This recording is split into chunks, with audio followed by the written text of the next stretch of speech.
in its latest release said any night vigil that is not done on Zoom, you're on your own. I'm not coming. And I agree with him. He's a comedian, but I agree with him because it was making sense. So churches are suspending night vigils. Parents are afraid of sending children to school. And that really broke my heart, because when you target young people who are supposed to be the future of that country, when you destroy schools, you destroy that nation. Farmers cannot reach their feed. And if farmers cannot farm, what are we expecting? Famine. Hunger. Right? That's so bad. A danger that was once regional has now become national. It's been spread equally now. And no longer we insist it belongs to someone else's region, someone else's party, someone else's failure. Now, the more national it becomes, the more we say that. And if you look at it, that is the map.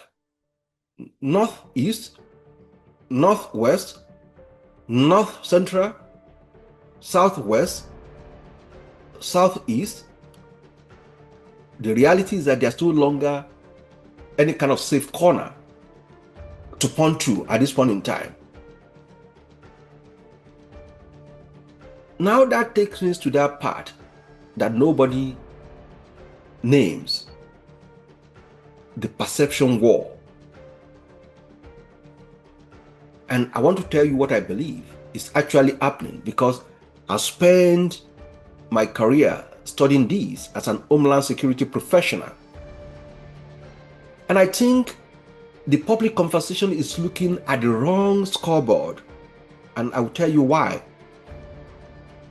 Boko Haram and ISIS and all the non-state actors operating in Nigeria and their affiliates, they are not fighting a conventional military war they can win. They cannot hold our cities. They cannot defeat our army in open confrontation.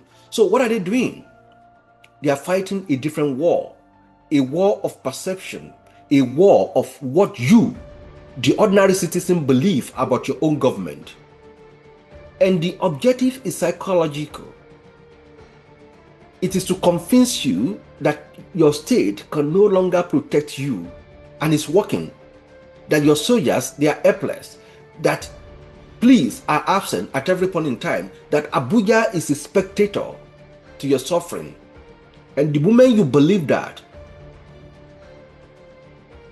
the fear does the work that their weapon cannot do for them. And that's why we have to be very careful. Look at their tactics. Look at their tactics through the lens they snap into focus.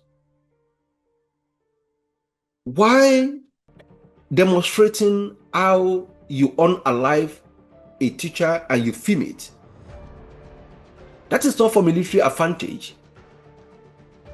A video is a weapon aimed at the national mind. Why parade weaponized drones? They want to create impression of technical superiority. Of course, on several occasions, our Air Force have used such systems against them. The impression is the point, and that's what they want you to believe. Why hunt and kill senior military officers? They are doing that to send one message to the world. The Nigerian military is weak.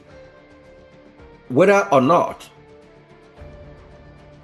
it is true or not, it doesn't matter to them. They are only selling that story, and they want the world to understand that. And that's what they want the world to believe. And this is where the digital dimension really matters, which is why the episode is as much for the cybersecurity and information professionals in my audience, just as soldiers and also the policy makers. The same tool that carry legitimate communication, social platform, encrypted messaging, viral video, can be turned into instrument of psychological warfare. Remember that first rescue rumor in Oyo State. Remember the police pleading with bloggers and influencers not to amplify unverified claims. And that is the enemy preferred terrain. Confusion, panic, the sense that no one is in control. On the battlefield, one that decides whether a society hold together or come apart is you. We are losing, not because our troops are losing. Our men and women in uniform are dying in numbers. The public really sees that. The public really sees the sacrifice they are making. We always insult them. We are losing because we have surrendered the narrative. And too often we surrender it to ourselves. And that takes me to government's response. And I want to be honest on both sides. And I want to be fair because honest analysis requires it. The government had not done nothing. In November, and let me explain it very well, because I don't want to put it straight that the government is trying its best.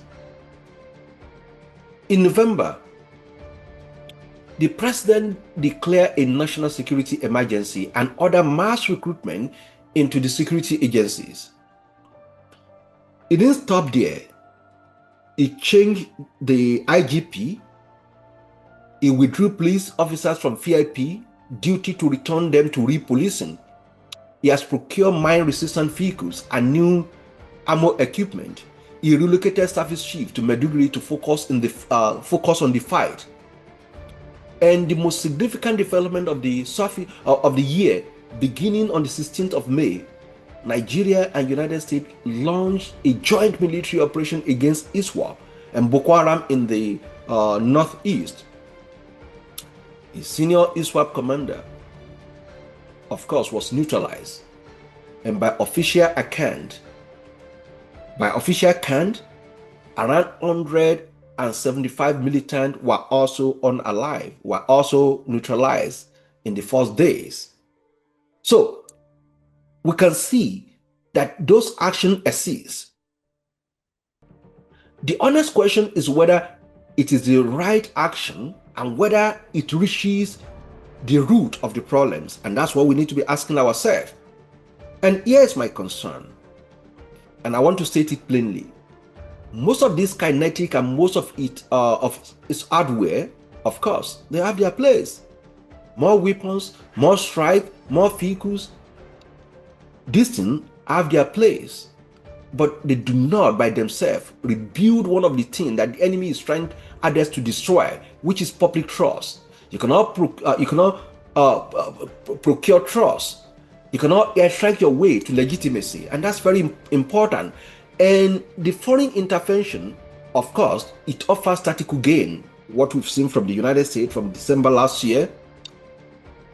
But at the same time, it carries real strategic risk. When the campaign is framed abroad as religious crusade, as they are killing Christians, as the rescue of one of the faith from another, well, it played directly into the hands of the enemy. It lets them recast themselves as the defenders rather than predators, which of course they are. It can alienate every communities whose trust the state needs most in Nigeria. So Nigeria crisis is very complex. We have to understand that. It is banditry, it is jihadism, it is competition over land and water, it is ungoverned space, it is criminal economy. Flattering that into single religious story is not just inaccurate, it is strategically dangerous. And that brings me to the hardest part of this conversation, the politics of it.